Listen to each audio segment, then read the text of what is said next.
Motorola has released yet another device in the Moto G series, called the Moto G Fast. The new phone is the cheapest in the 2020 Moto G lineup, alongside the 2020 Moto G Power and the Moto G Stylus. But with the Moto G Fast, the company also launched a refreshed version of the Moto E, which comes in at only $50 less than the Moto G Fast and offers some similar features. Obviously, the more expensive Moto G Fast is a technically better phone, but with only a $50 price difference, you might be wondering just how much better it really is, and which phone you should go for. I've been using both the Moto G Fast and the Moto E, and I put the two phones head to head to get an idea of the differences between them. If you like this video, please subscribe to my channel. It really helps support my work, and I would appreciate that support.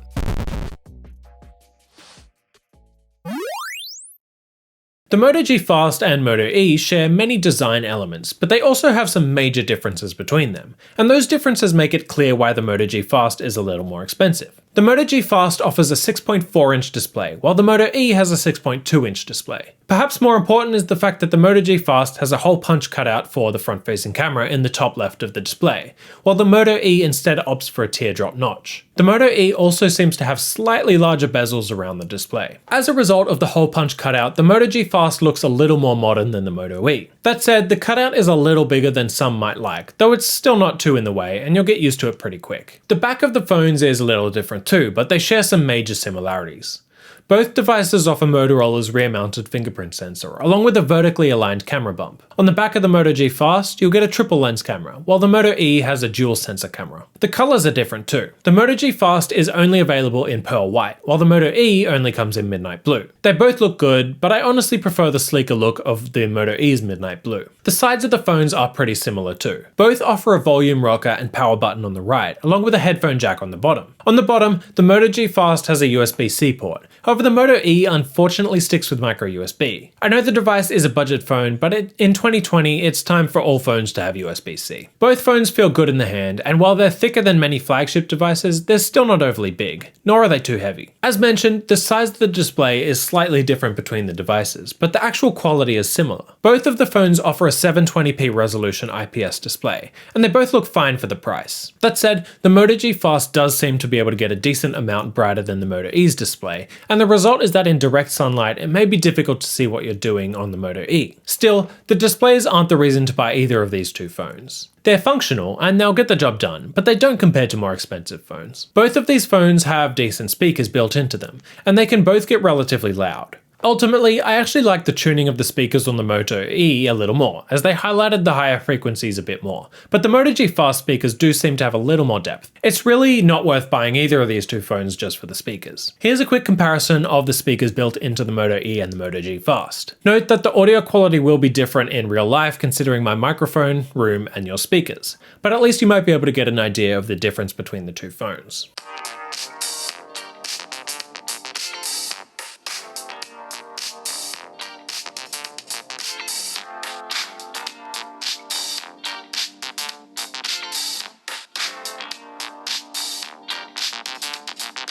The Moto G Fast is also a little higher performing than the Moto E. The G Fast comes with a Qualcomm Snapdragon 665 processor, coupled with 3GB of RAM, while the Moto E has a lower performing Snapdragon 632 processor and 2GB of RAM. On paper, it doesn't seem like a huge difference, but in day-to-day use, you will notice a difference in how the Moto G Fast and Moto E perform. In normal use, like browsing the web and using social media apps, both phones will get the job done, but I found that the Moto E tended to stutter and skip under heavier multitasking, and a lot more regularly than the Moto G Fast. I generally wouldn't use either phone for heavy mobile gaming, but if you have to get a gaming phone for $200 or under, the extra performance on the Moto G Fast will absolutely help. The performance difference is confirmed in benchmark results. The Moto G Fast performed far better on Antutu. Both of the phones only come with 32GB of storage, however they also both have a microSD card slot, so you can expand upon that storage if you so choose. Powering the Moto G Fast is a 4000 mAh battery,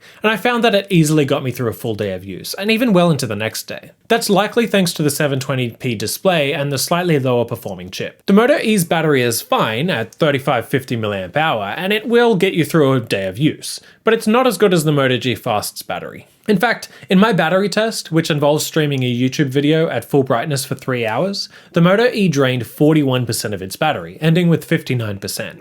while the Moto G Fast ended with 73%. Safe to say, if battery life is important to you, you may want to spend the extra $50. Then there's the camera, and it's another point of difference between these two phones. The Moto G Fast has a triple lens camera with a 16 megapixel main sensor, an 8 megapixel ultra-wide sensor, and a 2 megapixel macro lens. The Moto E, on the other hand, has a dual lens camera with a 13 megapixel main sensor and a 2 megapixel depth sensor. Ultimately, both of these phones are actually capable of capturing decent photos in well-lit environments. The Moto G Fast certainly takes photos with deeper colors and more contrast. Plus, with the ultra-wide lens and the macro lens, it's a lot more versatile. The Moto G Fast is also a lot more detailed, introducing a lot less graininess compared to the Moto E, especially in zoomed-in situations. Sure, the Moto G Fast isn't on the same level as much more expensive phones, but of course, you wouldn't expect it to be either. In low light, neither of these two phones perform well at all, and I would generally avoid both of the phones if you think you'll take a lot of low light photos. That said, while neither of them are good, the Moto G Fast was certainly better. The better color depth, increased contrast, and more detail extended to the front-facing camera, where the Moto G Fast is clearly the winner.